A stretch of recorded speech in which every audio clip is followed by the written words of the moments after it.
George Alagaya and Sophie Rayworth.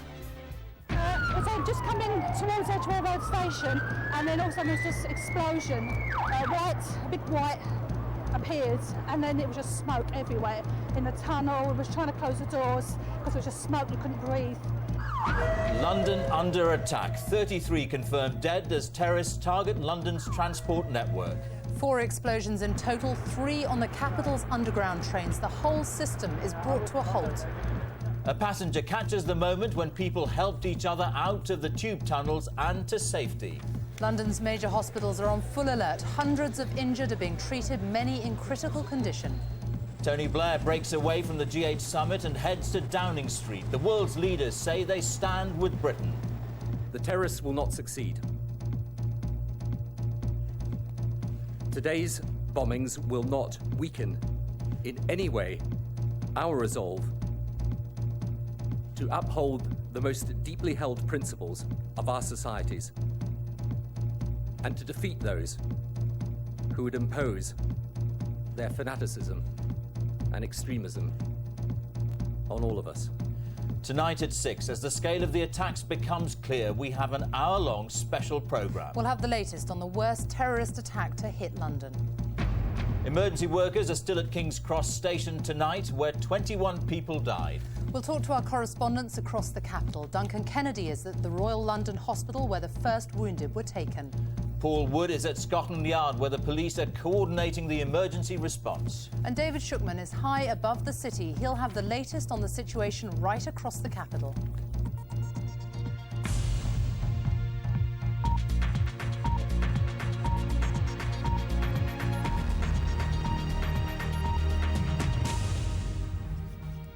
It's 6 o'clock. Good evening.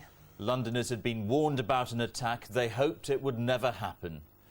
But today it did. It was still rush hour in London when the attacks began. Police say there were 4 bomb explosions, 3 on the underground trains and 1 on a bus. At least 33 people have been confirmed dead so far and around 300 injured, 45 of them seriously.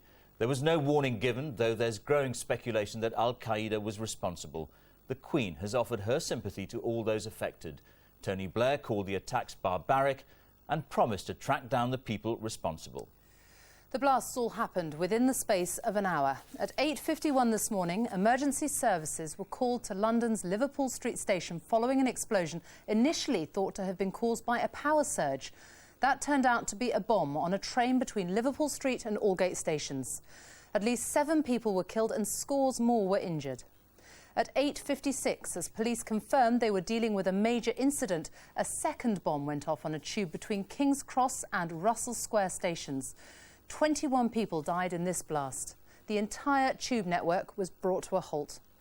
At 9:17, a third explosion involving 3 tube trains left at least 5 people dead at Edgware Road Station. Police confirmed explosives were found there.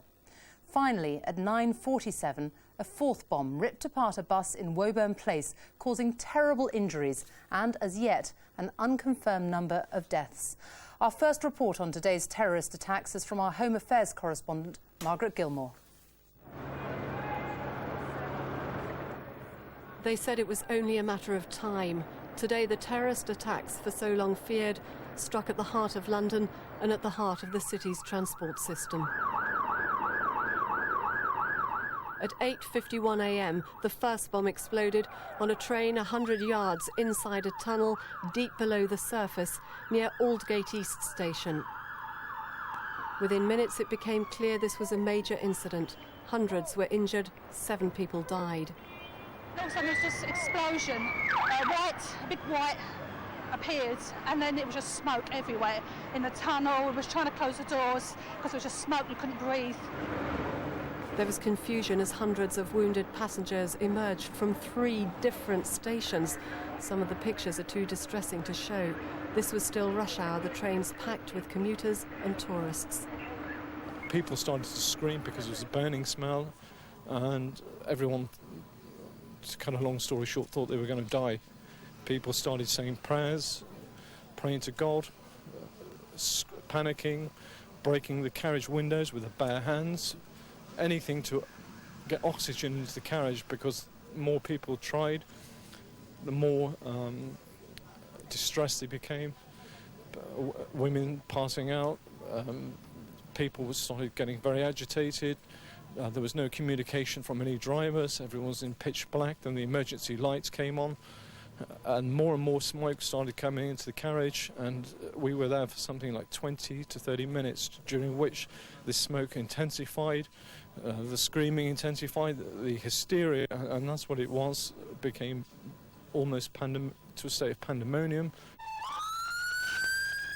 Within minutes of the first, a second device went off near King's Cross, killing 21 people. A third device exploded at 9:17 near Edgware Road. The force of the blast blew a hole in the wall through to a platform. 5 people were killed in this explosion. This woman had never travelled on the underground before. We listened to a bang, dark, a ball of fire came in, and then just everyone started shouting. Everything started getting like dusty, and we were trapped. We couldn't break the windows of the carriage. Everyone was like literally couldn't breathe, and everyone went down. We kind of calmed down, everybody calmed down, but then you started listening to the people shouting on the carriage that blew up, and there was this awful screaming of people like just help, help, help, and it's just indescribable. The roof had just been blown upwards and outwards. Doors were on the track, and there was just people screaming and wailing. People are dying in here. Help us! Help us! And it was awful. And this is what it was like just after the explosions, filmed by mobile phone. Early suggestions the blasts were the result of an electric power surge on the underground were cruelly dismissed with a fourth explosion. It was on a double-decker bus in Woburn Place near Russell Square in central London. It was 9:47. All the bombs were conventional. Here, shrapnel hit nearby buildings. We know people died here too. We don't yet know how many. And again, many more were injured. It was now crystal clear this was the work of terrorists. Within minutes of the first operation, a well-rehearsed emergency plan swung into operation. The job made more difficult by the fact so many Scotland Yard officers are up in Scotland helping with security at the G8 meeting. Here, reinforcements have been brought in, police officers and medical staff from counties surrounding London.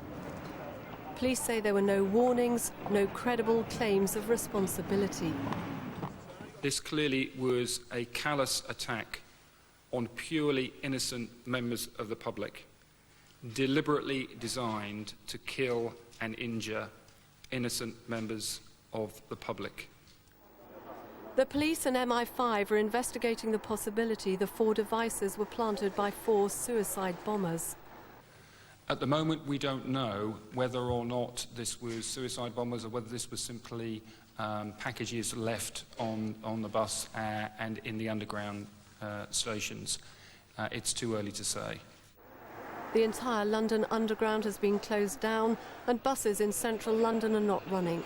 Many roads around the city are gridlocked and the mobile phone system is heavily overloaded. Friends and relatives have had trouble getting through. We got a call early this morning and saying that my sister saying that, telling us basically what had happened and that she was hurt and that she's on the tube somewhere and that she's at Russell Square, but no one's really telling us anything at the moment, so we're just kind of waiting to see what happens. It's just the not knowing, the phones are down, it's just the not knowing. We just want to get through and know she's safe. Security experts will now spend weeks sifting through the debris of these blasts, working out the sequence of events and trying to pin down those responsible. What has been confirmed today is that terrorist cells continue to operate to devastating effect in the UK. In parallel, there will be families this evening whose lives are forever changed by the ruthless acts of those behind these blasts who appear to have no limits to what they'll do. Margaret Gilmore, BBC News. Well, we can get the latest now from Deputy Assistant Commissioner of the Metropolitan Police, Brian Paddock. He's in central London. Good evening. Thank you very much for joining us. Can you give us an update on the casualty figures tonight? Yes, I'm very sad to say that there have been 2 more fatalities discovered at Edgware Road, and there were, we didn't have figures before, there were 2 fatalities on the bus. The figures that we were given before from the London Ambulance Service were people that they had attended to and who they had taken to hospital. We now can confirm that there are 700 casualties in total, many of whom made their own way to hospital. So that's 37 people in total at the moment we know have died. Do you expect that figure to rise? We believe, in terms of people who have already tragically died, that is the number. But there are a number of people who are seriously ill in hospital. So it may be that there may be more fatalities as a consequence of that. Quite appalling attacks today. Have you any idea what kind of devices were used yet? I mean, there were reports earlier on of suicide bombers. Do you know any more about that? It's too early to tell. We are sifting through the debris. We are trying everything we can to bring the people who've carried out these appalling atrocities to justice.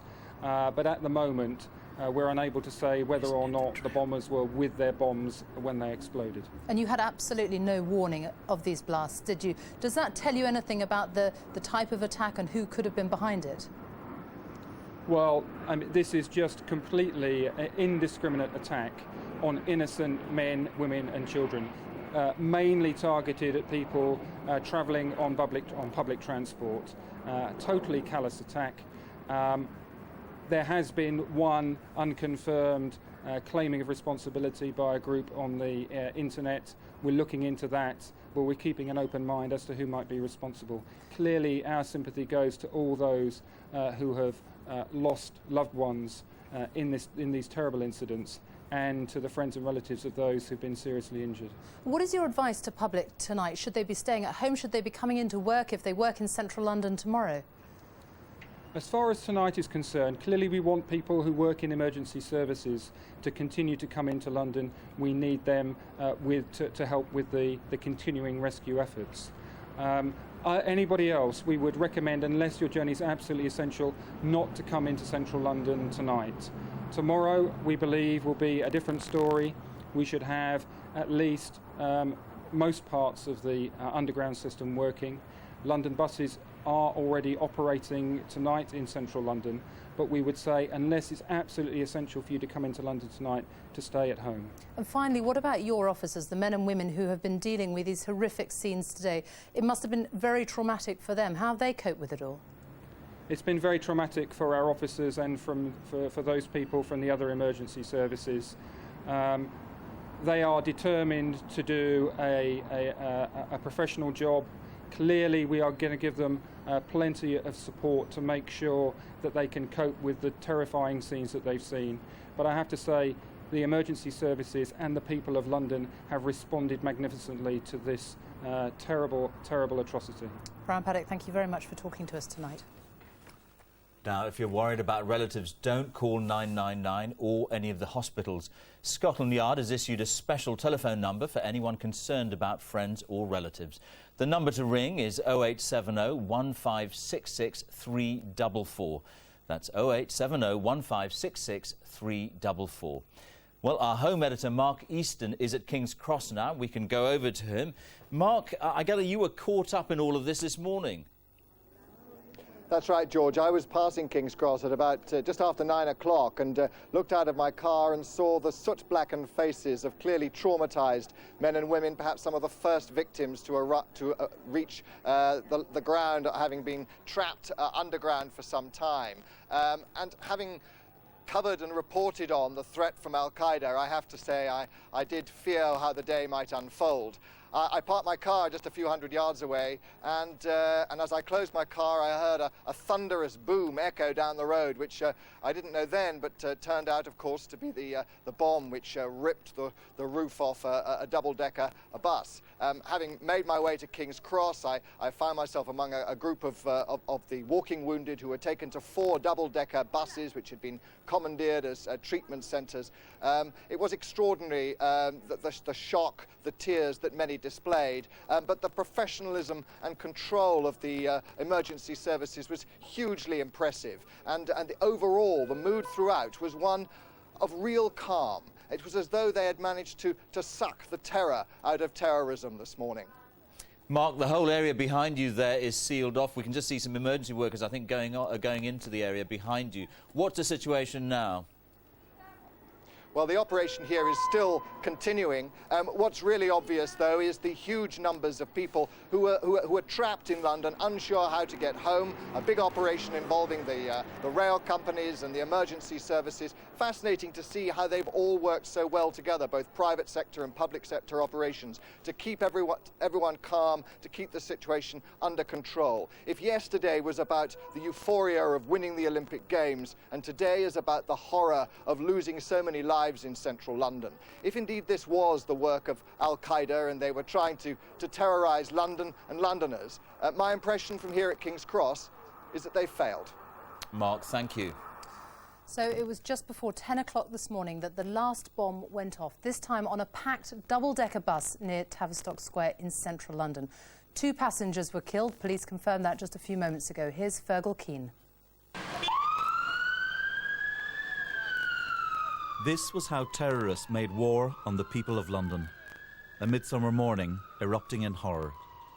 They struck at one of the city's most reassuring everyday symbols, a London bus, the number 30 from Hackney to Marble Arch. The explosion blew the roof off. Commuters sitting upstairs caught the full impact of the devastating blast. This image of individual agony was captured just after on a mobile phone. One pedestrian saw the blast from a short distance away. I saw this bus literally just explode. There was a huge noise there and bits of glass flying everywhere. And I couldn't get too close because the police were on the scene immediately. They cordoned off the area and were getting rid of people. But I did see a bus driver in a complete state of shock being led away by a policeman. And there were 2 ladies with bits of blood in their hair and glass, etc. So I took the 2 ladies away and just tried to find them somewhere to sit down. A doctor who treated the injured described the scene. I mean, I worked in casualty for 6 months, but this is like having 6 months of casualty in 3 hours. Every injury you can think of, every serious injury I've ever seen over a long period of time, you saw within a few hours. One man was crossing the road near the bus when he was lifted off his feet by the blast. I probably saw maybe 20 people lying on the floor, not moving, and then lots of people like myself. So. What many who were close by remember is the extraordinary noise roaring above the city's rush hour sounds. It was probably one of the worst noises I've ever heard in my life. Your gut drops when you hear it. It was the loudest boom ever. It literally sounded like 2 trains colliding. Shards of metal from the bus smashed into the walls of nearby buildings. Shrapnel scarring the headquarters of the British Medical Association, right next to the explosion. As the day wore on, police brought in sniffer dogs to check for further devices. They were followed by forensic experts, sifting slowly through the debris. After the terror, the hunt begins for clues as to who might be responsible. The police have moved their cordon forward several times. That underscores a central fact. There isn't just a sense of shock here, but one of continuing fear. That's certainly the feeling you get talking to people as they've been leaving the city this morning. That no matter how many warnings they've had, nothing could have prepared them for this. Fergal Keane, BBC News, Tavistock Square, central London. Well, Louisa Baldini is at the scene of that bus explosion in Tavistock Square. Louisa, the police have just confirmed in the last few minutes that 2 people did in fact die on that bus this morning. That's right. We had no confirmation of numbers until about 5 minutes ago when Brian Paddock spoke to you on the 6 o'clock news. He has now confirmed that 2 people did die, but we still don't know how many people were on the bus itself. Now, it is as though time has stopped here because apart from the casualties being moved out of the area, everything else has remained much as it was at 10 to 10 this morning when the blast happened, and that's so that forensic officers can begin their investigation. You can still see the bus, the top deck blown off, the vertical handrails remaining poking into the air. In the middle of the road, you can still see cars which were abandoned by their drivers when the blast happened, the doors still flung open. You can just imagine the panic as they tried to flee the scene. And outside On the office building, which was next to that bus, the blood splattered across the wall. The scene very much as it was left just after the blast. And that office, in fact, the headquarters of the British Medical Association, whose doctors tended very quickly to the injured and the dying. Lucy, you've been there all day. You've been talking to people who were there this morning. What have they had to say?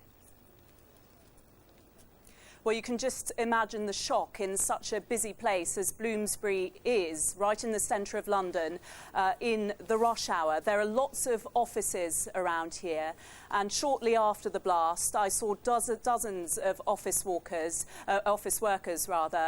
walking around, looking quite dazed, many of them wearing those silver shock blankets around their shoulders because it was still quite chilly. And many of them had also been going to a hall nearby where a shelter was set up and they were given food and water. There are also lots of hotels around here. I went into one where dozens of American students were huddled around a television trying to find out what was going on. They were also queuing at the payphone, phoning home, telling their loved ones they were alive and well. A couple were crying, too frightened to venture outside today. Louisa Baldini, thank you very much. Many of the casualties were rushed to the capital's hospitals suffering from burns and blast injuries. Some are in intensive care. Extra ambulances were called in from outside London to help carry the injured, as Fergus Walsh now reports. The emergency services had planned for this and they were ready.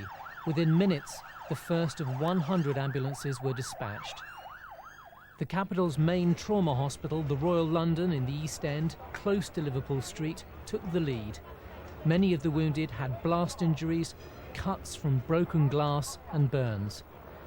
A large number were casualties from the Liverpool Street tube bomb. Michael Henning was in the carriage behind the one which exploded. We travelled out into the tunnel and not long after we set out, all I saw was yellow light and what appeared to be silver lines in front of my eyes, which turned out to be the glass. And I was being twisted and thrown to the ground. And what was your first reaction? I thought I wasn't going to get out of this. Whatever it was, I didn't know. I thought that was it when it went all so dark. Then I touched my hands to my face and felt the blood and felt that it wasn't all over just yet. The air ambulance was used, for the most part not to transport patients, but to ferry teams of specialist trauma doctors above the congested streets to the bomb sites. It's been quite phenomenal for an incident this complex to be able to deploy a total of, I think it was 18 doctors, 4 to each incident, and provide the sort of level of care that you get in intensive care actually at the scene and in the wreckage is phenomenal. I've been amazed how the team have performed. Several double-decker buses were commandeered and used as makeshift transport for more than 100 patients with shock and minor injuries. Most were allowed home within a few hours. Across the city, emergency crews took seriously ill patients to 4 other London hospitals. St Mary's in Paddington is close to Edgware Road. Chris Randall was on the tube when the bomb went off. We just pulled out of Edgware Road. And next thing I know, there's a large flash of light. Felt a burning sensation on my hands, put my hands up to my face. I was on the floor by that point. As soon as I realised, there'd been an accident, got up, had a look around, saw where the exits were. The train was a complete standstill, lights are out, a lot of smoke in the carriage. On the tube there's I'd say about maybe 6-7 people lying on the floor.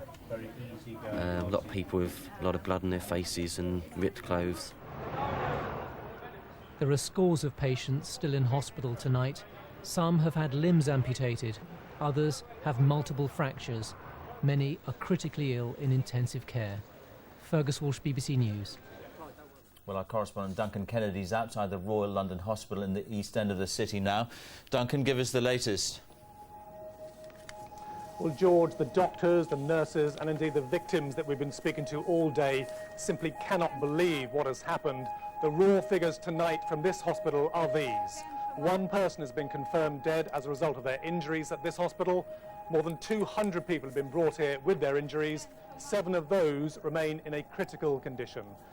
Alistair Wilson is the clinical director of the Accident and Emergency Department here, and he's been talking to me. Mr. Wilson, tell me exactly what sort of day this has been. Describe your day.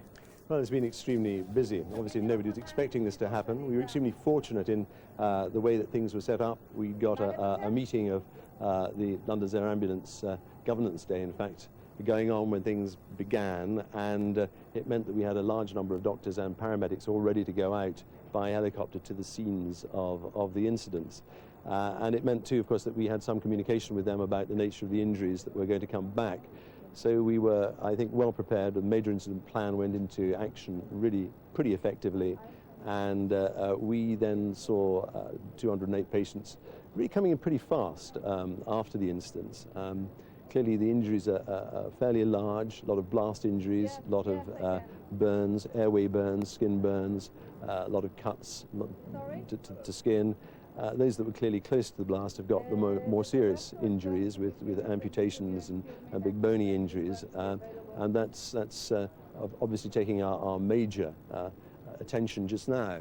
Of the 7 that are in a critical condition, just how serious are they? Well, to be critical means that you are in that group, which means may die, may not. I mean, one could say 50-50 chances. But when you've got injuries of this sort, it means big injuries to many systems. So skin, muscle, bone, and possibly internal injuries as well. You know, we've got some with brain injuries, some with big chest injuries and so forth. So it's a matter of sorting all this out and making sure the odds are on their side. Right, Mr. Wilson, thank you very much for your time. I know you've had a busy day. Thank you for your time. And with that, it's back to you in the studio. Duncan, thank you. If you're just joining us, you're watching a specially extended edition of the 6 o'clock news on the day that London came under attack. 37 people are now confirmed to have died.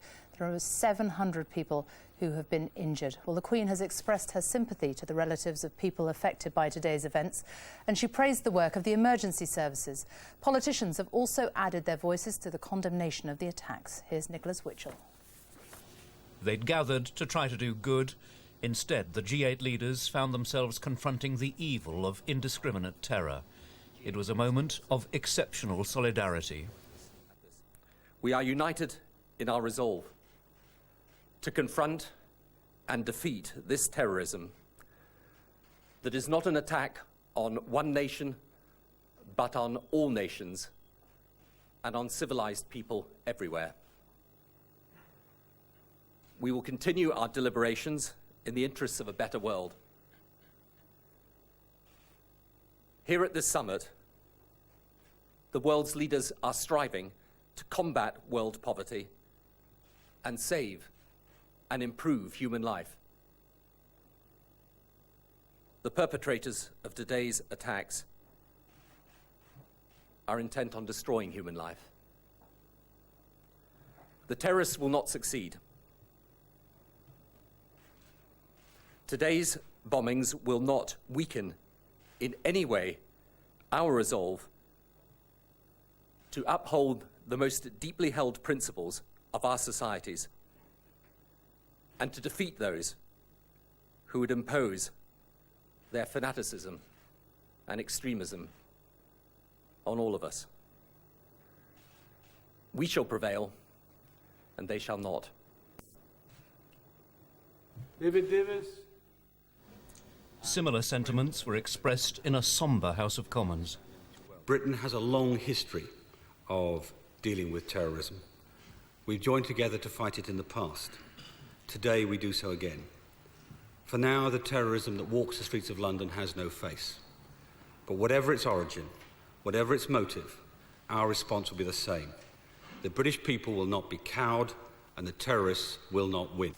Sir Mingus Campbell. Speaker, this is a sombre moment for the House and for the country. It's inevitable in these matters that the primary responsibility will rest with the government. In the discharge of that responsibility, they have our unqualified support. The Archbishop of Canterbury called for solidarity between the different faith communities. As it happens, I've spent this morning with Muslim colleagues and friends here in West Yorkshire, and we were all as one in our condemnation of this evil and in our shared sense of care and compassion for those affected in whatever way. Such solidarity and common purpose is vital for all of us at this time of pain and sorrow and anger. A short time ago, the Prime Minister, having broken off from the G8 summit, spoke in number 10 Downing Street. When they try to intimidate us, we will not be intimidated. When they seek to change our country or our way of life by these methods, we will not be changed. When they try to divide our people or weaken our resolve, we will not be divided, and our resolve will hold firm. We will show, by our spirit and dignity, and by a quiet but true strength that there is in the British people, that our values will long outlast theirs. The purpose of terrorism is just that. It is to terrorize people, and we will not be terrorized. It was the statement Mr. Blair has known he would one day have to make, a statement of resolve on the day terrorism returned to London. Nicholas Witchell, BBC News. Well, our political editor, Andrew Marr, is at the G8 summit in Gleneagles. Andrew, it must be a very strange atmosphere there tonight. What impact has all this had on the proceedings at Gleneagles? Well, I think strange is right. The G8 is the biggest concentration of raw political power you get in the world. And yet, for a lot of today, it's felt almost like a sideshow. And these immensely powerful men have been reduced almost to the position of onlookers by these appalling events in London. Tony Blair learned about what had definitely happened. He understood that it was a terrorist attack, that is, after he'd been talking to the Chinese president about global warming, came out, was very shocked, which is not surprising because this is now clearly the worst terrorist atrocity in Britain after only Lockerbie. He had to take an immediate decision about whether he would try to suspend the summit or break it off early, decided that would be the wrong thing to do, got agreement for that, but then left here, went down to London. He'll be back here again tonight for more discussions. He will try and conclude all the business of the summit. We will get those resolutions, those communiques on global warming in Africa tomorrow, and then by mid-afternoon he'll be heading back down to London. So the agenda for G8, this won't mean that it all gets pushed to one side? Absolutely not. Remember that this was supposed to be Africa's moment. We were told that this was a historic turning point for Africa, and there is no bigger subject than global warming, an issue where there are huge differences traditionally between the European countries and others and the United States in particular, an intensely difficult, hugely important issue. Now, everybody here is clear that they simply can't be pushed to one side, that these discussions and the communiques, which are virtually agreed already, have to be concluded, that they owe it to all the people who sent them here to do that. Tomorrow is going to be a very, very busy day, but like today, it'll be a strange one, probably the oddest and in some ways saddest G8 summit there's ever been. Andrew, thank you very much. Police in London have been warning about a terrorist incident for months. Ever since the attacks on New York and Washington in 2001, police have been drawing up plans to deal with a similar event here. Daniel Sanford looks at just how well prepared the police were for what happened today. Excuse me, please! When the scale of today's outrage became clear, emergency staff from all over the southeast put into action the London Emergency Plan. This morning there was evidence everywhere of the enormous investment in new equipment that was made after the 9/11 attacks on America. This was the huge task police faced in London this morning. First, reports of a blast at Liverpool Street, Moorgate or Aldgate stations. Initially it was blamed on a power surge. In fact, it was a bomb in a tunnel 100 yards from Liverpool Street station. Shortly afterwards, a second explosion on a tube train between King's Cross and Russell Square. On the other side of London, a third bomb went off at Edgware Road in an explosion involving 3 trains. And as passengers were being evacuated from the Russell Square area, they walked into the path of another bomb on a bus travelling from Euston Station to Tavistock Square. The biggest rehearsal for such an attack was at Bank Tube Station 2 years ago, where important lessons were learned about communication problems underground. The pictures then a foretaste of what Londoners experience today. The capital has seen devastating bombs before in the IRA era, as at Canary Wharf, and the most recent major incident was the Paddington train crash. But there's never been anything like today's multiple attacks designed to cause mass casualties. Since 9/11, the planning for actually handling mass casualties, handling widespread events, has improved. I think we've seen some of that. The reports of buses being used, for example, for ferrying people to hospitals. The way in which actually the underground has stopped quickly and swiftly, so the buses, so things can obviously be checked. That sort of response has been well polished. As casualties were rushed to A&E, deep under Whitehall, COBRA was convened, twice. It's an emergency committee of ministers and senior officials from the Home Office and other relevant departments. Reassurance and information were a priority. The head of policing in London toured the television studios. The official advice on such occasions is go in, stay in, and tune in to the radio or television. There are just a series of very short messages at the moment that we need to give. The first is to stay where you are. All of London's transport is currently disabled or stopped, whether that's buses or trains. So the safest thing that everybody can do is to stay where they are. Some problems are hard to avoid, like the near collapse of the mobile phone network because of the enormous number of calls. But London did not panic, and that made things much easier for the emergency services, stretched beyond their limit. Daniel Sansford, BBC News. If you've just joined us, you're watching a specially extended 6 o'clock news. Terrorists have launched bomb attacks at targets in central London. There were 4 blasts in total, 3 on tube trains and 1 on a double-decker bus. At least 37 people are known to have died. Around 700 have been injured, 45 of them seriously. Well, this is what happened. At 8:51 this morning, emergency services were called to London's Liverpool Street station following an explosion initially thought to have been caused by a power surge. That turned out to be a bomb on a train between Liverpool Street and Aldgate stations. At least 7 people lost their lives and scores were injured. At 8:56, as police confirmed they were dealing with a major incident, a second bomb went off on a train between King's Cross and Russell Square stations. So far, 21 people have been confirmed dead. The entire tube network came to a halt. At 9:17, a third explosion left 7 people dead at Edgware Road. Police confirmed explosive devices had been found. And at 9:47, a 4th bomb ripped apart a bus in Woburn Place, causing terrible injuries and 2 deaths. Tony Blair called the attacks barbaric, and the Queen expressed her sympathy with those affected. Scotland Yard has issued a special telephone number for anyone concerned about friends or relatives. The number to ring is 0870 1566 344. That's 0870 1566 344. Well, a group claiming to be linked to al-Qaeda says it carried out the attacks. Intelligence agencies are following several leads in an effort to work out who the bombers were. But as Frank Gardner reports, Islamist terrorists are the most likely culprits. Within the walls of MI5 headquarters in London, the Joint Terrorism Analysis Centre has been working flat out today, trying to solve a burning question: who was behind today's bombings? So far, the nearest we have to a claim of responsibility is an unverified message posted on this internet website. It comes from a group calling itself the Secret Organisation of Al-Qaeda Jihad in Europe. It talks of the blessed raid in London, of revenge against the British government for what it calls its massacres in Iraq and Afghanistan. The Al-Qala website is well known to analysts, but it's hard to know just who's behind its messages.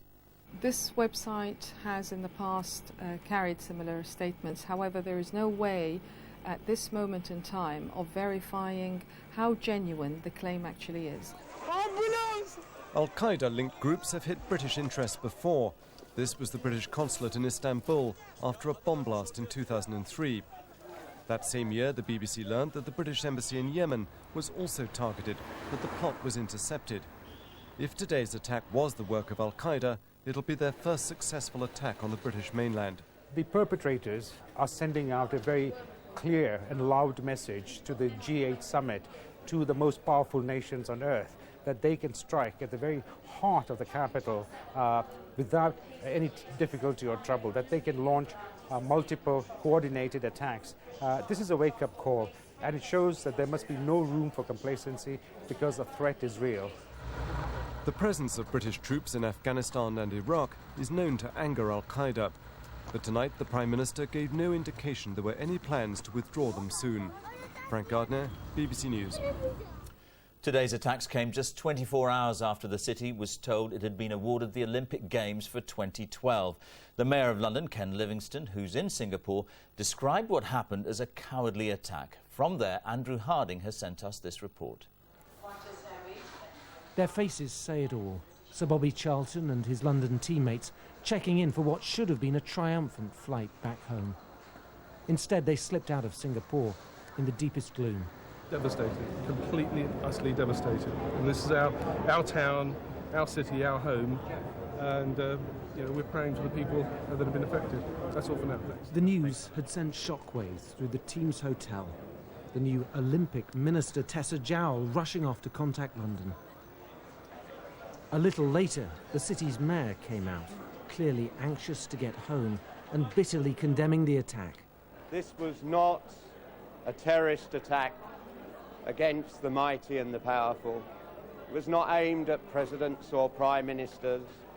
It was aimed at ordinary working-class Londoners, black and white, Muslim and Christian, Hindu and Jew, young and old. Indiscriminate attempt to slaughter, irrespective... The same spirit that had just won London the Olympic race would, he said, defeat the bombers. And nothing you do, however many of us you kill, will stop that flight to our cities, where freedom is strong and where people can live in harmony with one another. Whatever you do, however many you kill, you will fail. What a contrast with the mood here this morning. A weary but elated Seb Coe, still savouring London's narrow victory against Paris, starting to focus on the future and the 7-year build-up to the 2012 Olympics. Those plans may not have changed, but the euphoria has vanished today. The crew's packing up in silence. The London team will be back home early tomorrow morning. They had been expecting a hero's welcome, but now thoughts of Olympic glory are the last thing on anyone's mind. Andrew Harding, BBC News, Singapore. Well, not surprisingly, there was mayhem across London in the immediate aftermath of the explosions. The Underground network and every bus service was closed down. Rory Catlin-Jones has the latest on how Londoners are coping with the aftermath of the explosions. Oxford Street, mid-afternoon, and with no buses, the road is just about empty. But on the pavements, the rush hour has begun, with thousands of people setting off early on the long journey home. The Howard family came up from Birmingham to see a musical, which was then cancelled. Now they're trying to get back to their car in the suburbs. You hear people saying you've got to walk 3 hours. I'm hoping that's not true. How long have you been walking so far? Since 12? Yeah. No, 12 o'clock. So you've been walking 3 hours already? Yeah. Many of the shops closed early, with staff needing to get home, and hotels filled up with people deciding to stay the night. On a normal day, 3 million people use the London Underground to get in and out of the capital. Now, with the entire network closed and most central London buses off the road, many seem to have decided that going on foot is the only way home. Soon after 9 this morning, as reports of the explosions came in, all Underground trains were halted and then stations were closed. Crowds of commuters tried to work out what was going on, but the mobile phone networks were struggling to cope with the calls. Some passengers, like this war veteran on his way to a reunion, were determined to get through. We've been through it before, haven't we? Nil desperandum, we'll get there. Central London schools had to decide whether to cut short lessons. At this primary school in Victoria, they contacted parents and asked them to come and pick their children up early. Some children, mainly our older children, are upset, predominantly because they want to get hold of their parents, and they're a little bit more aware of what's going on in the news anyway. So we're just trying to sort of get hold of their own parents. Late this afternoon, as the long march home continued, the buses started running again, but passengers were warned they could face a long wait. Mainline services in and out of London were heavily disrupted. King's Cross is still closed, but at Paddington, commuters are managing to get a train home. We've had our teams working on it all day. We've been operating a contingency plan this afternoon. We're hoping that we'll be restoring the service to complete normality from first thing in the morning. Commuters face another struggle tomorrow, although a limited underground service will be running. And while central London is emptying, the motorway network on the outskirts is seizing up. The roads are going to have to take the strain until the public transport network is restored. Rory Catherine-Jones, BBC News. Well, David Shukman is in a helicopter above central London. David, tell us what you can see there tonight. Well, Sophie, we're on the very edge of an air exclusion zone that was imposed over this part of London, and really a great part of this capital city, soon after the bombers struck. And to give you a sense of the kind of scale of what we're seeing here, let's begin with a familiar landmark of Tower Bridge. Extraordinarily, the traffic does seem to be moving pretty easily. If we move to the right, we'll soon pick up Liverpool Street Station, seen where the underground station took that blast. And while we've been waiting to come on air, we've seen a number of trains actually starting to use the railway again. There's one on the move now, the Docklands Light Railway. Beginning to see signs of life returning to normal here in this great city that took such a hit. But on the roads, a very different picture. We've been seeing a number of major arterial roads simply gridlocked, people stuck for minutes or even hours, and there is talk of people abandoning their cars. If we zoom in close here, you'll see just one of what must be dozens of examples. That traffic has hardly moved in the hour or so that we've been in this vicinity. Now, because the traffic has been so bad on the roads, people have turned in huge numbers to one of the very few other options open to them. Down below me there, the Canary Wharf riverboat station. You can see there, as we zoom in, a large queue of people. At times, that queue has been far longer. At one stage, late this afternoon, the police were on hand to make sure everything was orderly, but clearly people are making use of that service and getting away in fairly large numbers. Now, of course, as has been mentioned, the joy of yesterday's success, winning the Olympic bid, tempered very much today, and just to the centre of your screen now you can see the dome. Ironic, rather sad, there's the site. It's a host venue for 2012. David Shukman, high above the city, thank you very much. Just a reminder that you're watching a specially extended 6 o'clock news on today's bomb attacks in London. Well, as we've heard, the explosions caused chaos across the capital, and tonight all London theatres said they were cancelling performances. So how are things now? Let's go over to BBC's Kate Allen in central London. Kate, yeah, just how much disruption was there? Well, for public transport passengers, absolutely loads of disruption. Obviously, it is still ongoing. At the moment in central London, there are still no tube lines running. All stations are completely closed and no trains are running through the underground network. Overground trains, all mainline trains have now reopened, which is a small piece of good news for travellers heading out of London. So GNER trains are able to leave central London from King's Cross. They're not coming into central London, they're terminating short, but they are leaving from King's Cross and St Pancras at the moment. Kate, let's look ahead to tomorrow. After all, people might be thinking about coming into the capital city. What's the situation going to be like then? Well, at the moment, we haven't had any updates on tomorrow morning. Obviously, hopefully some trains will be running to get people in. The best advice I can give you is tune into Breakfast tomorrow morning and into News 24, as we will be keeping you updated all through tonight and through tomorrow morning at Breakfast as well. Kate, thank you very much. And just a reminder, for updates on the travel, you can call the Transport for London customer helpline on 0207 222 1234. Well, shares in London and across Europe fell sharply when news of the attacks reached the stock exchange, but they rallied later in the day. Our business editor, Jeff Randall, is in the city, or is actually in our business centre. Jeff, how badly has this affected the markets today? Well, it was a shock early on, Sophie, but as you said, the markets responded very bravely late on. There was a cool, measured response. I think traders and dealers in London did not panic. And in fact, financial markets very much reflected the mood of the people themselves. They stayed calm. Now, whether or not this has a long-term impact, I think, will depend on if there are more bombs to come. If there are, then I think all bets are off. But experience tells us that if this is it, if today was a one-off event, then markets do recover. We can remember those horrific scenes in Madrid last year, the train bombing. Of course, the stock market went down sharply after that, but it did bounce back. People in the city are very resilient folk. And what companies have been particularly affected by the attacks today?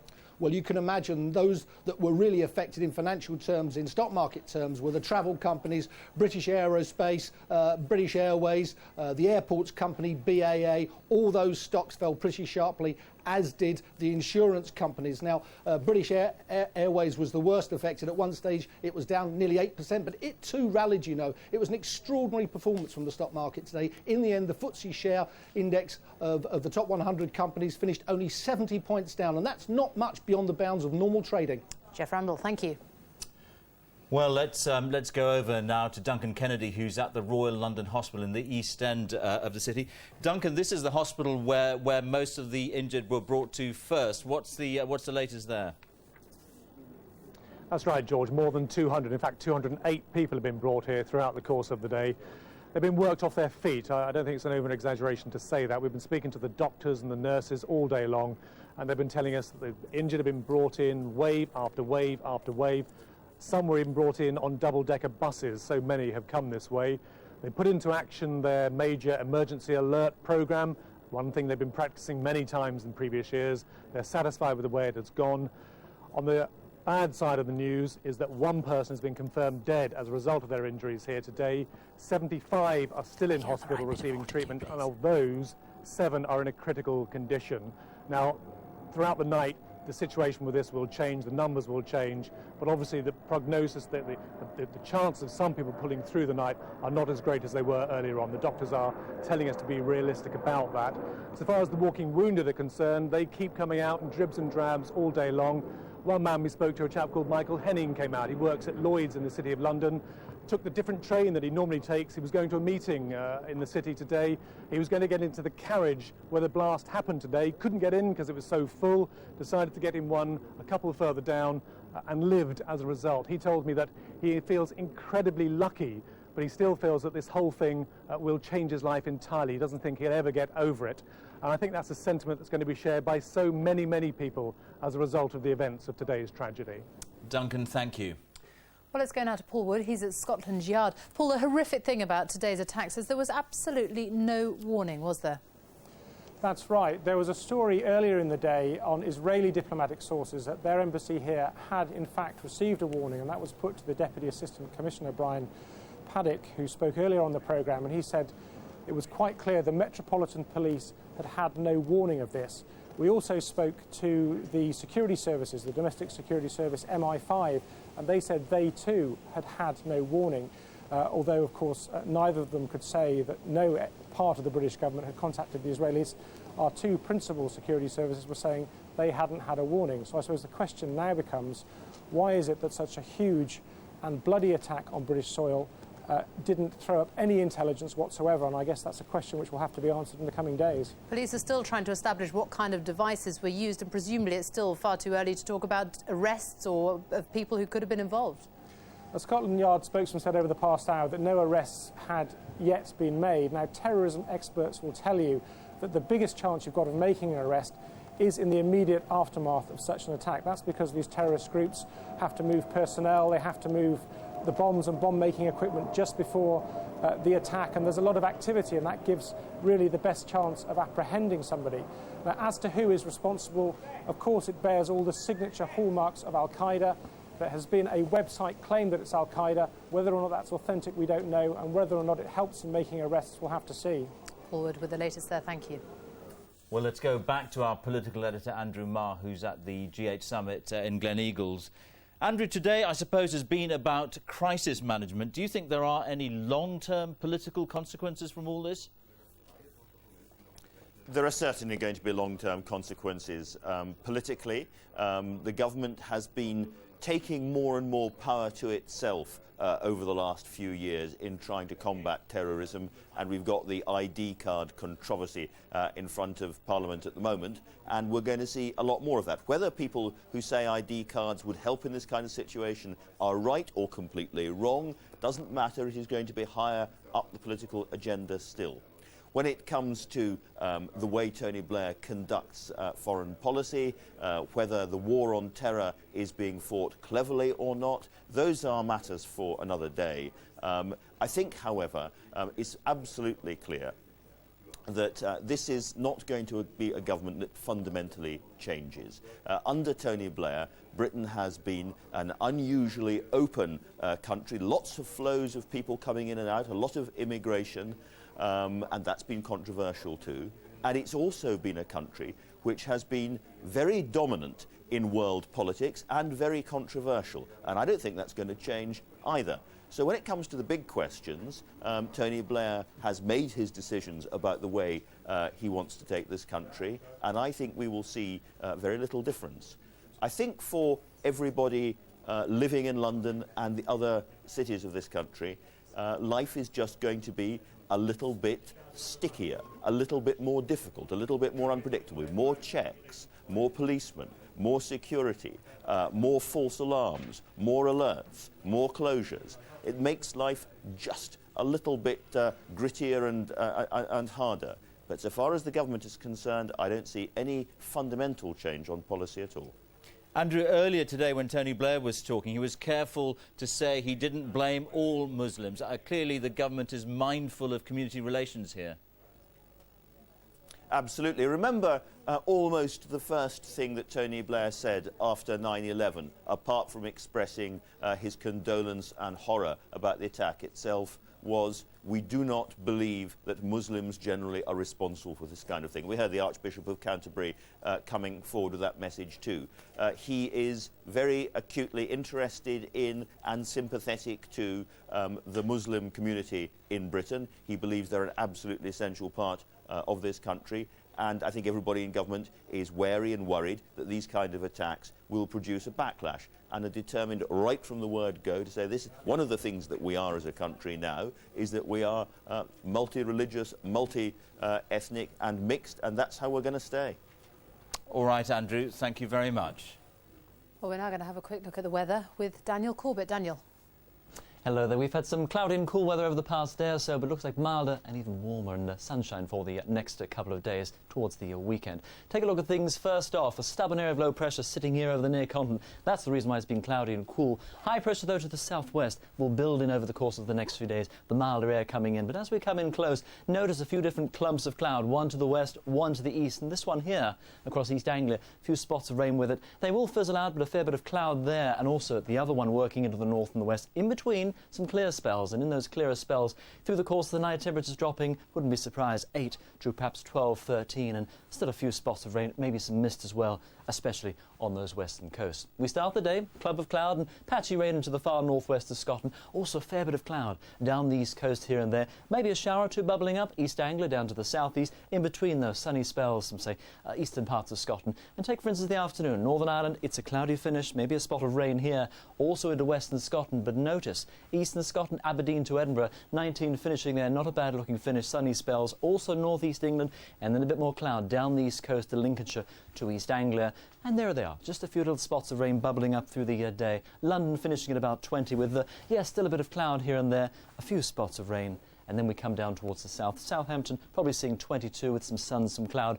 And also over the southwest, it isn't a bad finish to the day. 21, 22 here, and even to Cardiff with some sunny spells. Probably seeing at 23 with just a bit of patchy cloud. And notice as well, still more of that cloud back across parts of Northern Ireland. We get towards Saturday, and Saturday's not looking too bad. The high pressure builds in, and that's when we really just say goodbye to the bits and pieces of rain. Maybe still the odd shower across, say, East Anglia here as we go through the day, and as well, maybe just a few spots of rain the far north of Scotland, but in between there'll be some patchy cloud, but a better looking day and milder as well. Look at some of these temperatures, for instance. We could see 23 western parts of Scotland, 21 for Northern Ireland, and 24, 25 for parts of Wales up into northwest England. So not bad as well. The high pressure builds in as well as you go through Sunday. So Sunday could be even milder and looking good as well. So some fine weather over the next few days. That's the weather for now. Now back to George and Sophie. Dan, thank you very much.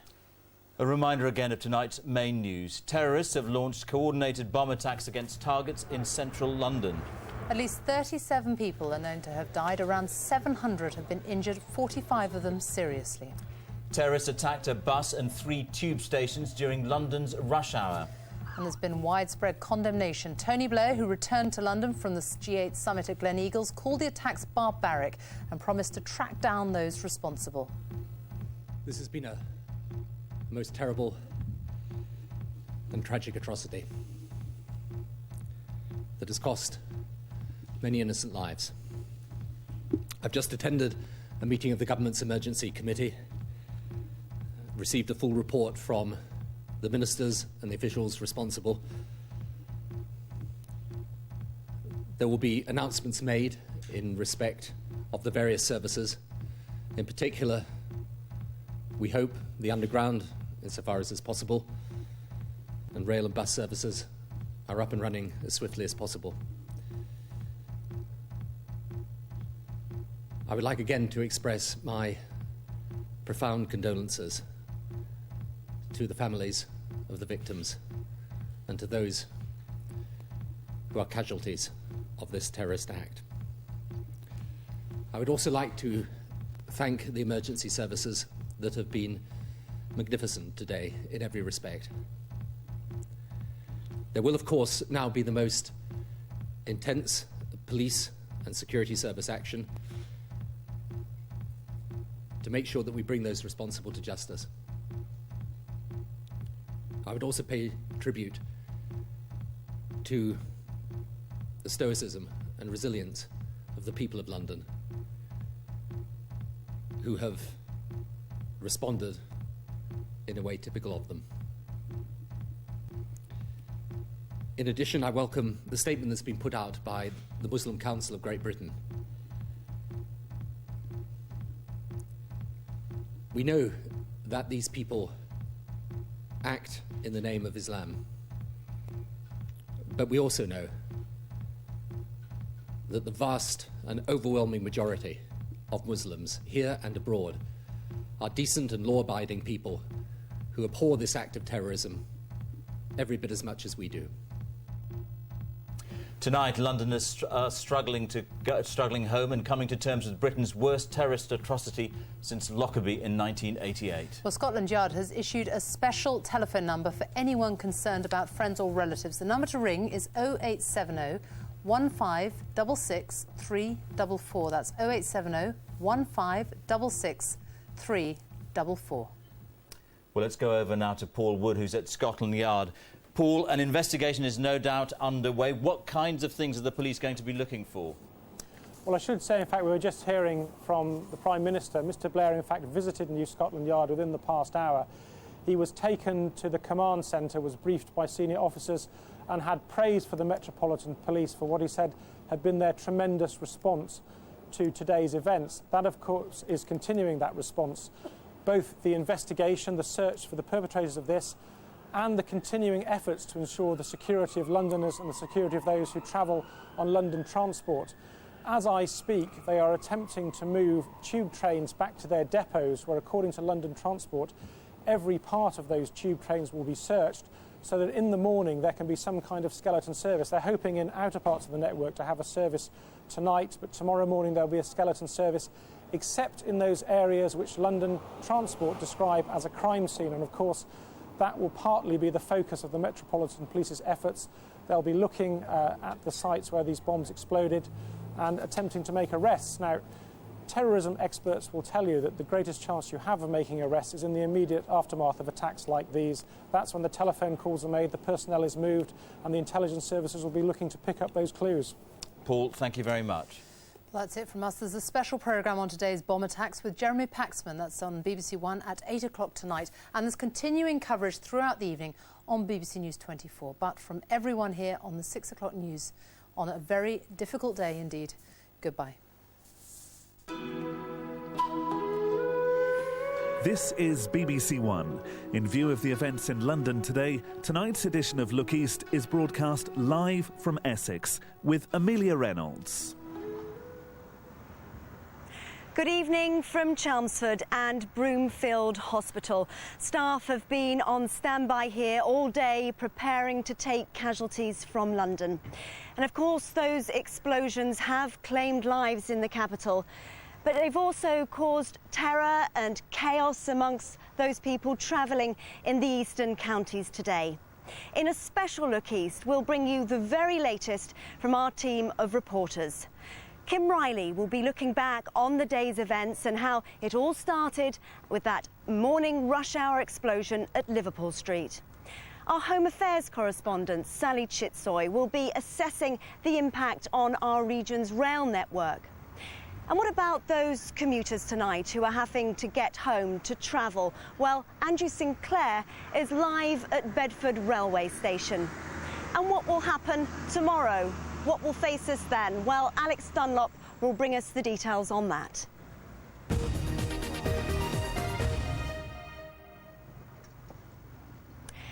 First, though, let's look back at the geography behind today's events. Of course, that first explosion, it happened at Liverpool Street during rush hour this morning. But then, as the events unfurled, that wasn't the only explosion. And as we learnt more and more about what was happening, those mainline services into London were shut down.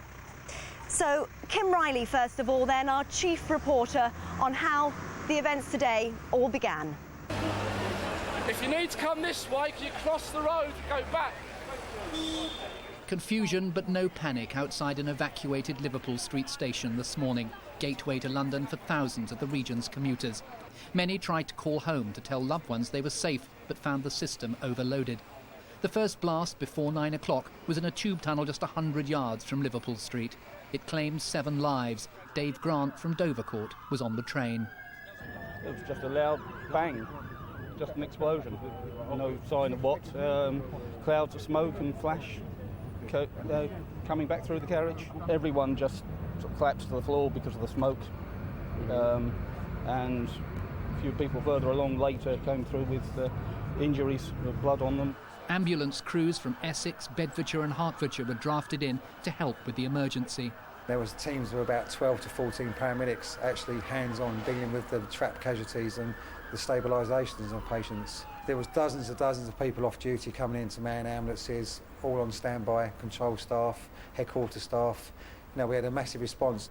The paralysis of London's transport system hit services up the line in Essex, Suffolk and Norfolk. The advice to travellers was very clear: don't even attempt to get into the capital. Yesterday, London was celebrating its crowning as an Olympic city. Ecstatic crowds had gathered at Stratford, site of the planned Olympic Park. Come on, London! 24 hours on, chaos for travellers, no trains running into Liverpool Street, and all thoughts of celebration parties gone. Well, yesterday was completely different than today. It was all cheerful people, smiling, shouting because of the Olympic Games, and what a difference today. It's just grim today, isn't it? Grim. It's just terrible what's happened.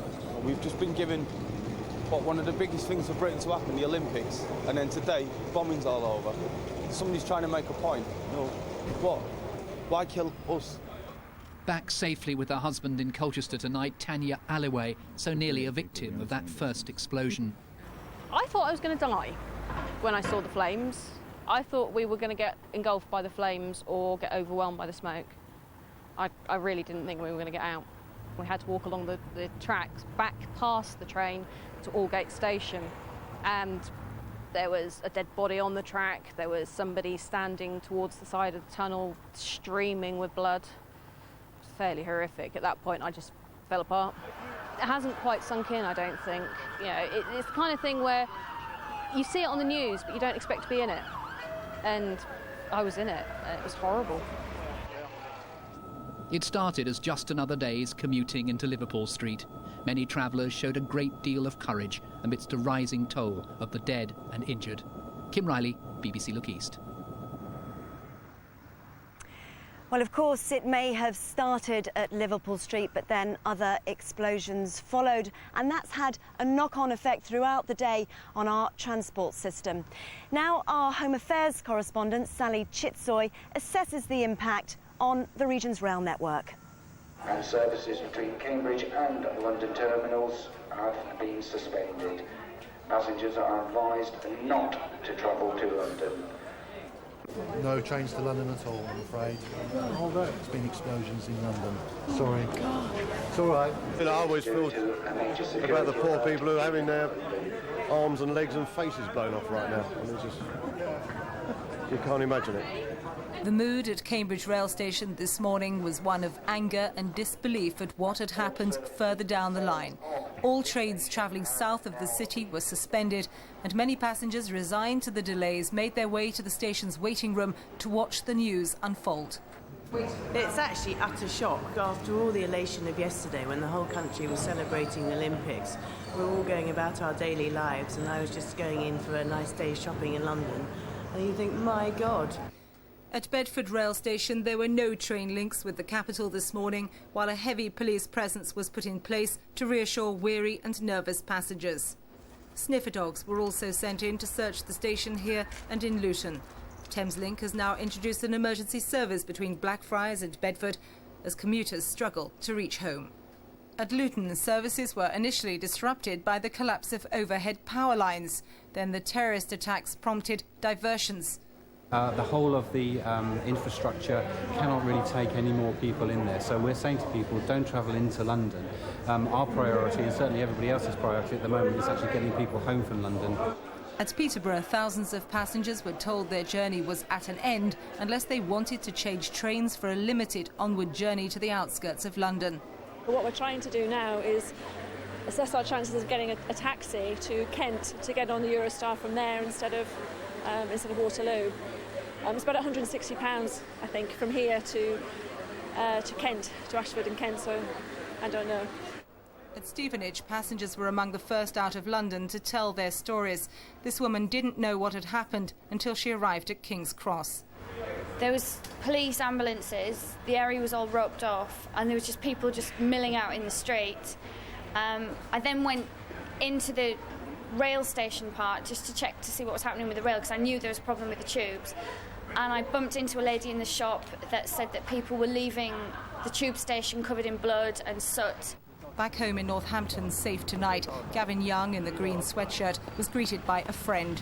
And people just started walking the streets. There was no cars, vehicles weren't allowed anywhere, and it was really panicky in the morning. And then all of a sudden in the afternoon, it just a total contrast. Everyone was like zombies just walking around. Marina Berry works at BBC Three Counties Radio. She was trapped underground at King's Cross for 45 minutes after the bomb exploded. And there was an almighty bang, and everybody jumped and everyone was screaming. And because it was rush hour, it was really, really packed as it was, and everybody was just hysterical. Stories of lucky escapes are continuing to come in, but everyone's thoughts tonight are for those who have died. Sally Chidsoy, BBC Look East.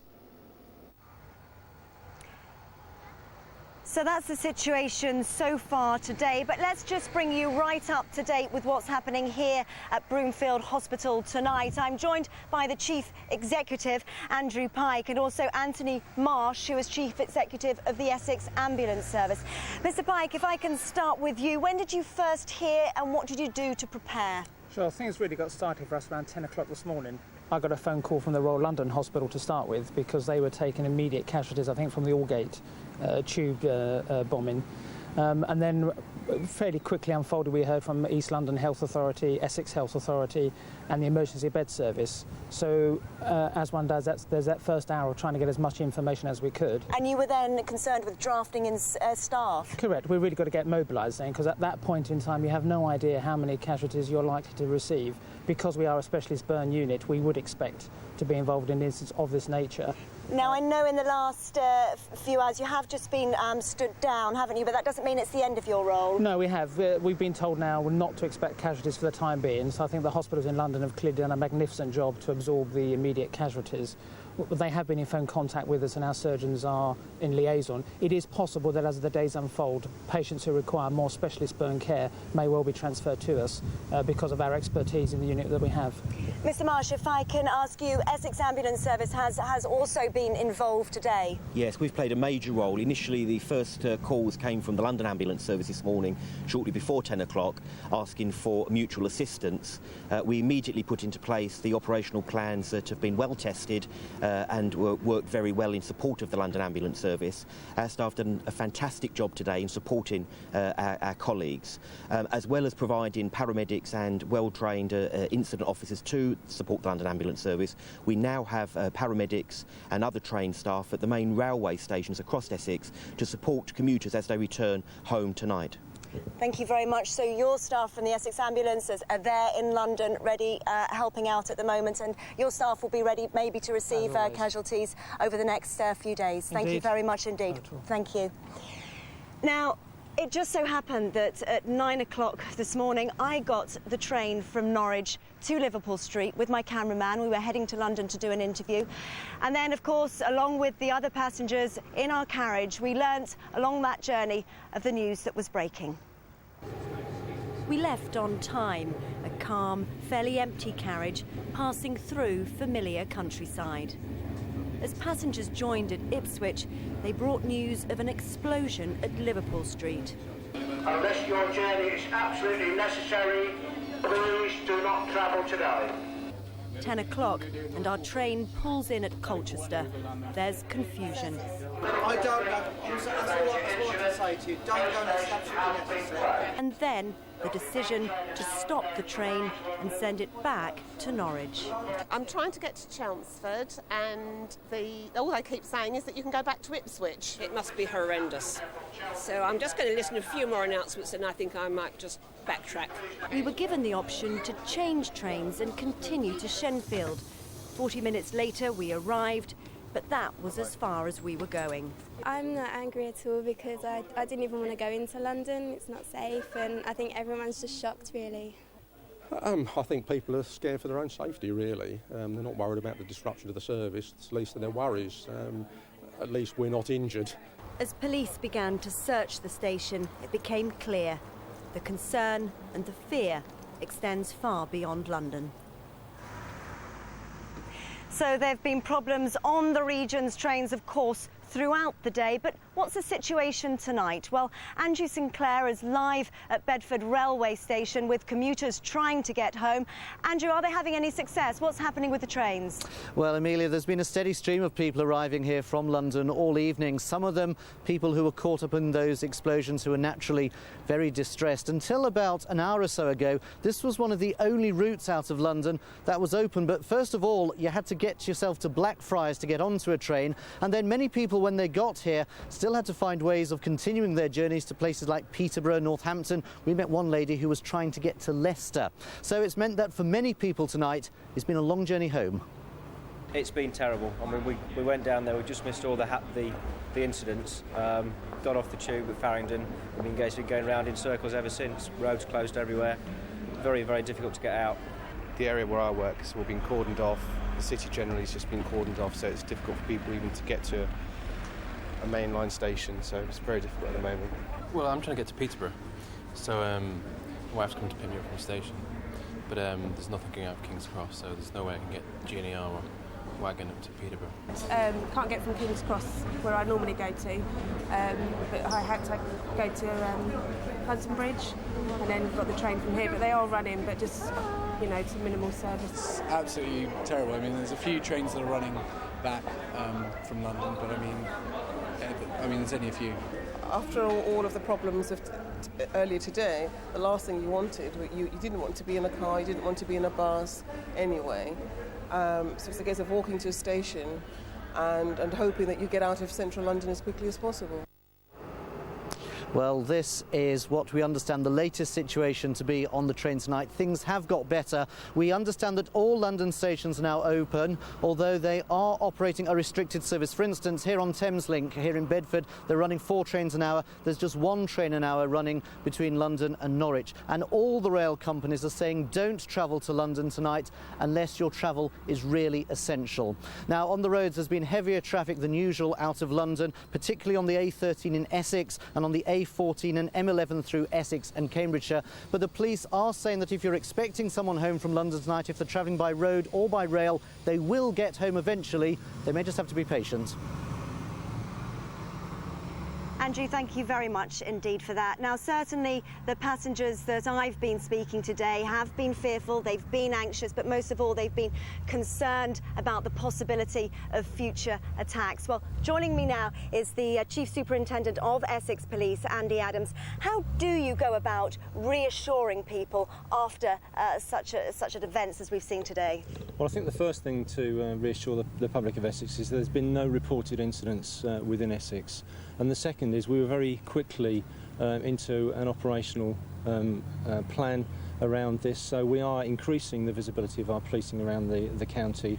and also providing some support to the Metropolitan Police as and when they need it. Well, certainly when I was at Shenfield Station today, I saw officers sort of searching under cars, they were stopping passengers, they were talking to them. Can we expect to see more of that activity in other stations over the next few days? We've increased our visibility proportionate to the threat that exists. There is no threat in Essex at this moment in time, but we've increased our visibility using the resources that are already available to us as a result of our week of proactive activity. Earlier this week, of course, you sent over 160 officers, 5% of your force, up to Edinburgh to police the G8 summit there. Is that a decision in the light of today's events that you regret? We have sufficient resources to be able to police Essex. We've had people on council rest days for our week of action. They are now helping with this operation, and we feel fully equipped to deal with what faces us. Now, I know we've been talking a lot about the rail stations today, but of course in Essex we've got Stansted Airport. Obviously security is high there as well. We have plans at major sites within the county, Stansted being one of them. Those plans have been implemented. We have a high police presence at Stansted, and we're very tuned into the fact that that needs to be policed effectively. And I guess your main concern is working with the other emergency services. I think the most important thing here is, as soon as this happened, we have a coordinated response with all the other emergency services, the emergency planning people from the County Council, and we're working together to collectively respond to this from an Essex perspective. Finally, how would you reassure those people who are going to set off to work tomorrow morning? What would you say to them? We are going to continue with our high visibility policing response to this at main sites, and people can be reassured we'll be doing the best that we can to reassure people. Thank you very much indeed for joining us tonight. Thank you.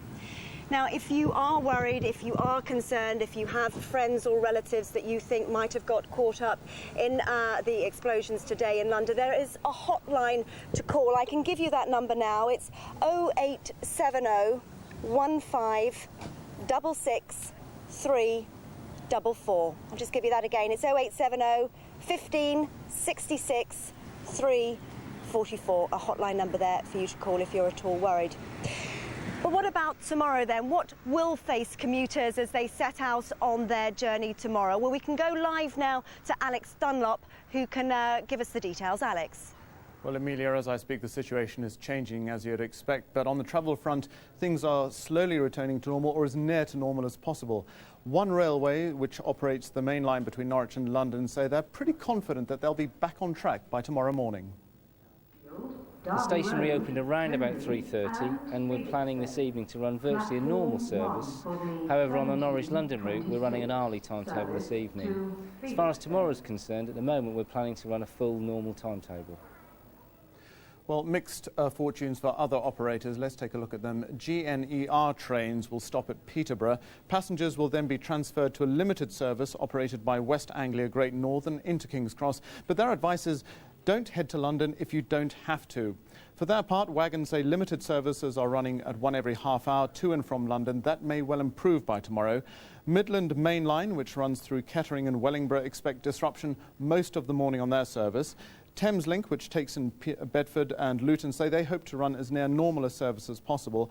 And commuters on Silverlink trains through Northampton and Milton Keynes are being told that there'll be at least 4 trains an hour in and out of the capital.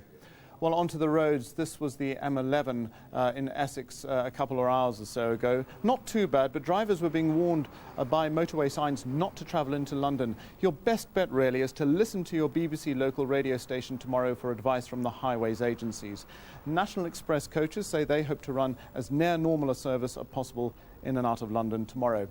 In the air, flights in and out of Stansted, as you can see, were unaffected this afternoon.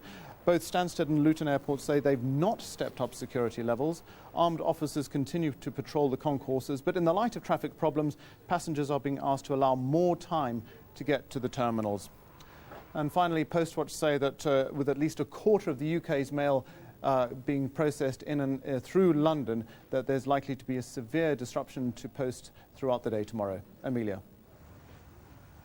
Alex, thank you very much. Well, joining me now, we have the MP for Chelmsford West, Simon Burns, and also the Bishop of Colchester, Christopher Morgan. Thank you, gentlemen, both for coming along. Mr. Burns, if I can start with you. With so many of your constituents commuting every day to London, the effects of this must be felt very strongly here. Yes, very much so, because there are so many who go down there. and one is worried because we don't know enough about what is exactly happening in London, and we hope that they haven't been injured or even killed. But we're waiting, but it is a worry, and we've got to make sure that they are protected and looked after. And I know you've spoken very highly of the emergency services today. Yes, they're doing a fantastic job in very difficult circumstances. They have had consistent and regular training for any serious outbreaks of trouble in any shape or form and terrorist attacks in the capital. And from what we've seen during the course of today and what the Home Secretary told the House of Commons at lunchtime, they are working magnificently and at their utmost effort. Bishop, can I ask you, how do people react? How do people cope in situations like this? Well, I think first there's just the shock and uncertainty. Then there can sometimes be anger or a sense of just being rocked back on their heels. I mean, it's a very disturbing thing to be going about your daily life and then to have it absolutely ripped out of your hands. And what will your role be, and the role perhaps of the church over the coming days and weeks? Well, I think church buildings will certainly be open so that people can go and be quiet there. Certainly where I live in Colchester, a rota of clergy are being available at the station so that as people find their way back, if they wish to talk and share some of their shock, then there are friendly faces and people to listen to them.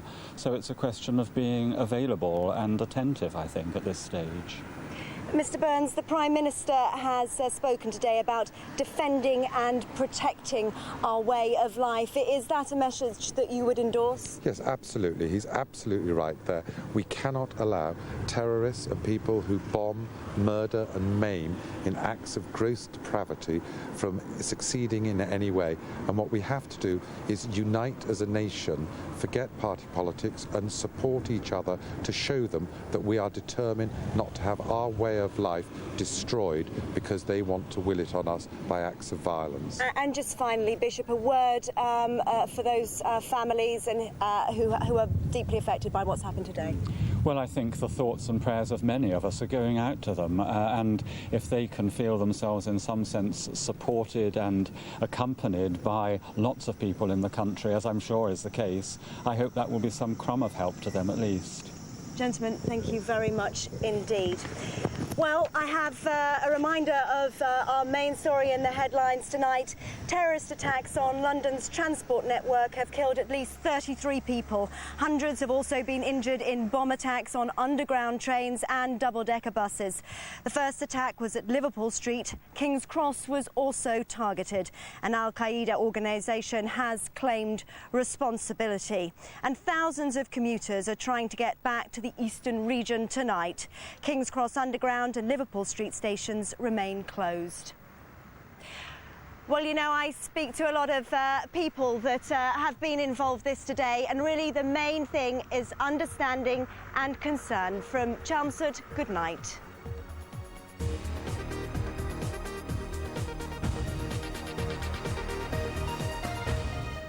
Good evening, I'm Julie Ranger and this is the weather forecast for the Look East region. Although we're going to start off by looking back at this afternoon's weather. As you can see from the satellite and radar sequence, most of the showers were confined to the extreme west and the east, and some of those were on the heavy side. And for many of us it has been a largely cloudy day, although we did get some breaks in the cloud, allowing a little bit of sunshine through at times. Now if we take a look at the wider picture, you can see there's still some rain to come through from the North Sea. So if we come a little closer to home, that is moving towards us, but I think for many of us it will be a largely cloudy but dry night, but we are expecting some of that showery rain to affect some of us. It's not expected to amount to very much, but we might have an odd heavier burst mixed in. But as I said, for most of us it is looking a dry night. Now these are tonight's lowest temperatures, down to about 10 or 11 Celsius. 10 is 50 Fahrenheit, and we've had quite a blustery northerly wind today, but I think overnight we'll see the winds becoming more northwesterly, light in the west but moderate to fresh in more eastern parts. So tomorrow morning, I think some of the overnight rain's still around, but for many of us a dry start to the day, but largely cloudy. And as the day goes on, I think we're going to see one or two showers developing, most of those confined to the eastern side. The further west you are, the more likely you are to stay dry, and I think as the day goes on, we'll probably see some cloud breaks allowing some sunshine through, but I think for many of us, again, it will probably be a largely cloudy day. Now, temperatures tomorrow around 19 Celsius. That's similar to today's values. That takes us into the mid-60s Fahrenheit. We might get a degree or so higher in some spots. And the winds returning to the north tomorrow, but I think they're going to be less blustery. We're looking at a mainly light northerly wind. So, over the weekend, it looks like we're going to have this area of high pressure replacing the low. It's going to become really embedded right over the top of us. So it does look like it's going to bring a change to our weather, a return to more settled and summery-like conditions. So here's your outlook. Once we get to tomorrow out of the way, Saturday, Sunday, Monday and Tuesday, all fine and dry. And it looks like, although we're going to have cloud around, we should get to enjoy some decent spells of sunshine too. Now, by Saturday, temperatures around 22 Celsius, which is 72 Fahrenheit, but then they're set to rise further still. In fact, by Tuesday, we could have temperatures up to about 26 degrees, which is 79 Fahrenheit. And I think we're going to have very light winds right the way through. So with those kind of temperatures, it is going to feel very warm. That's the forecast. Good night. Next here on BBC One, EastEnders. Africa Lives on the BBC. When a window is opened on the past and a secret is exposed, can the wounds ever be healed? I just wanted it to end. A nation confronts its past in the world television premiere of Red Dust, starring Hilary Swank and Chiwetel Ejiofor, Saturday at 9:35 on BBC Two. It may have been a long time since the world revolved around you. But now you can make the world turn at your pace again. And it's as simple as pressing the red button on your remote control. With BBC Eye, there's plenty for your little ones to do, as their favourite CBeebies characters help them with numbers, colours and sounds through stories and games that make learning fun. Press red from any BBC channel anytime you want, and it doesn't cost a penny. Take remote control with BBC Eye. Call 08700 100 670 for a simple guide to BBC Eye. If you want to be a winner, first you've got to be chopped. And Wendy and the infected herd discover their fate. Africa Lives on the BBC.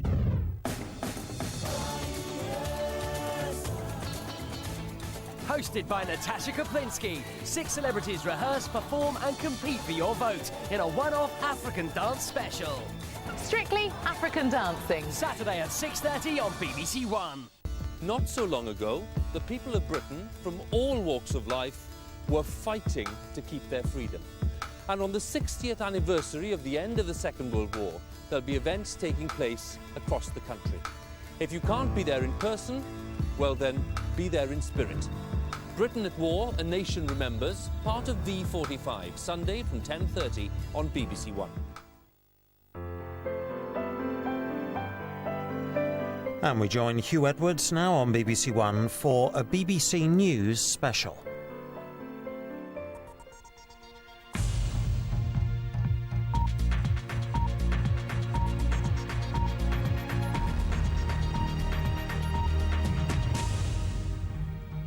At least 37 dead, hundreds injured in today's bomb attacks in central London. Terrorists hit the transport network at the height of the morning rush hour. Emergency services are still working tonight at King's Cross Station, where 21 people lost their lives. Good evening. At the height of this morning's rush hour, London's transport system was hit by a series of terrorist attacks. At least 37 people were killed. Hundreds were injured. Dozens are critically ill. Police say the attackers, believed to be Al-Qaeda, gave no warning. The Prime Minister said it was a very sad day for all of Britain. Now, the attacks happened in a space of an hour. At 8:51 this morning, the first bomb exploded on an underground train approaching Liverpool Street. 7 people are known to have died. At 8:56, the second bomb went off near King's Cross Station, killing 21 people.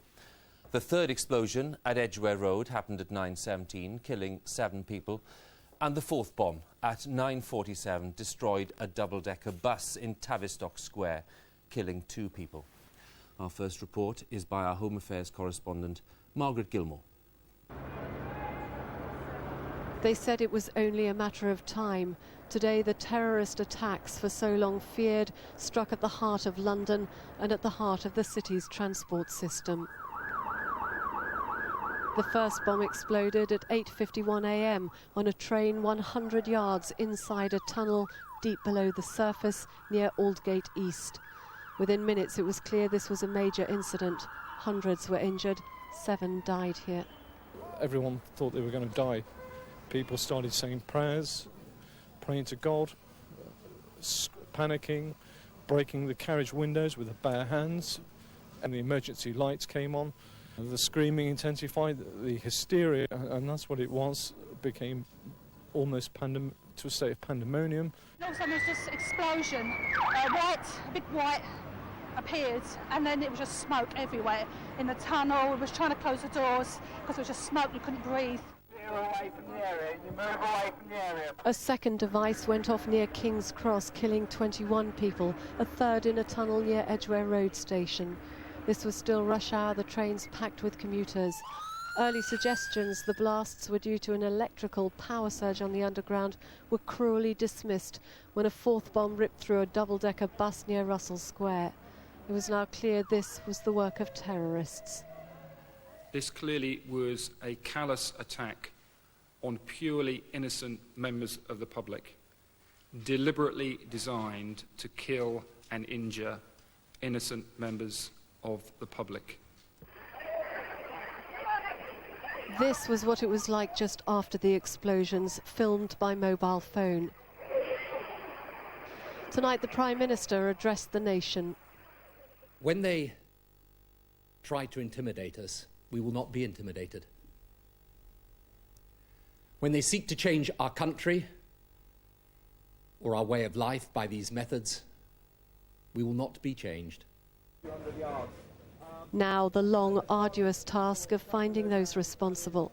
Anti-terrorist officers are investigating if this was the work of suicide bombers. In parallel, there are families tonight whose lives are forever changed by those whose ruthless acts have no limits. Margaret Gilmore, BBC News.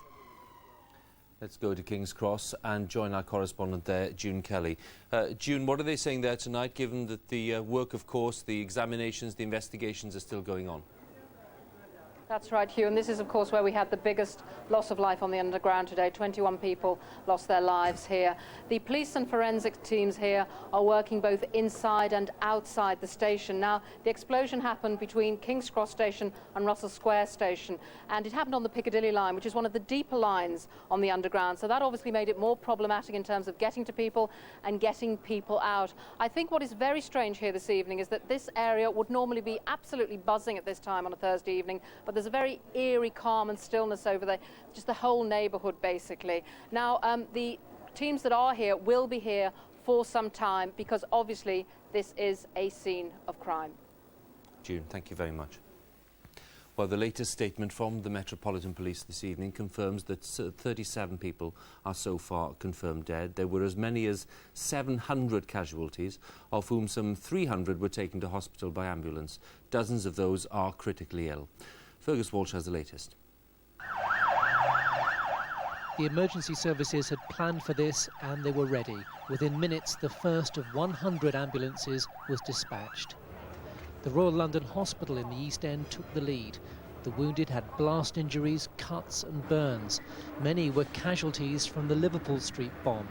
Michael Henning was in the carriage behind the one which exploded. We twisted. We travelled out into the tunnel and not long after we set out, all I saw was yellow light and what appeared to be silver lines in front of my eyes, which turned out to be the glass. And I was being twisted and thrown to the ground. The air ambulance was used to ferry trauma doctors above the congested streets to the trapped and injured. It's been quite phenomenal for an incident this complex to be able to deploy a total of, I think it was 18 doctors, 4 to each incident, and provide the sort of level of care that you get in intensive care actually at the scene and in the wreckage. Several double-decker buses were commandeered, taking more than 100 patients with shock and minor injuries to casualty. Across the city, other emergency crews took seriously ill patients to 4 other London hospitals. St Mary's in Paddington is close by Edgware Road. Chris Randall was on the tube when the bomb went off. We just pulled out of Edgware Road. Next thing I know, there's a large flash of light. Felt a burning sensation on my hands, put my hands up to my face. Was on the floor by that point. On the tube there's I'd say about maybe 6-7 people lying on the floor. A lot of people with a lot of blood on their faces and ripped clothes. There are scores of patients still in hospital tonight. Some have had limbs amputated, others have multiple fractures. Many are critically ill in intensive care. Fergus Walsh, BBC News. Well, tonight large areas of London are still cordoned off and underground services remain suspended. Many thousands of people have been struggling to make their way home from work, as James Westhead reports. Streaming out of the city on foot. With London's public transport system paralysed, thousands of commuters had no choice but to walk home. With the underground closed and few buses in the centre, many walked for hours across the capital to reach mainline train stations that were open. We've walked for about 2 hours so far, and we're trying to get to Paddington, so we've come from the city near Bank Tube. So you walked right across London? Yeah, basically, yeah. Everyone's just shocked and everyone's just trying to find a way home, really. Thousands queued for the few available buses, including this war veteran on his way to a reunion undeterred. We've been through it before, haven't we? Nil desperandum, we'll get there. On the roads out of London there was gridlock. The M4 and the M25 jammed solid as drivers tried to leave early. But in the centre of the city, an almost eerie quiet. The normally busy Oxford Street empty of buses. Many shops and restaurants closed. And for the first time since the Blitz, all West End theatres cancelled their shows after the police advised people to stay out of London. Tonight, most rail services in and out of the city, which had been heavily disrupted, resumed from all mainline stations. We've had our teams working on it all day. We've been operating a contingency plan this afternoon. We're hoping that we'll be restoring the service to complete normality from first thing in the morning. Most of the underground should also be working tomorrow, but tonight many are having a difficult journey home. Right into the evening, many thousands of people still walking, many of them right across the city, the only way to get home. Many now wondering how they're going to get back to work in the morning. James Westhead, BBC News, Central London. Scotland Yard have asked people who are worried about friends or relatives not to call 999 or any of the hospitals. They've issued a special phone number, and that number's here for you now. It's 0870 1566 344. Once again, 0870 1566 344. There's continuing coverage for you over on BBC News 24. I'll be back here on BBC One with an extended bulletin at 10 o'clock. Next, here on BBC One, Ground Force create a garden for Nelson Mandela. They haven't pulled a sickie in years. They never reach the end of the day without burning legs.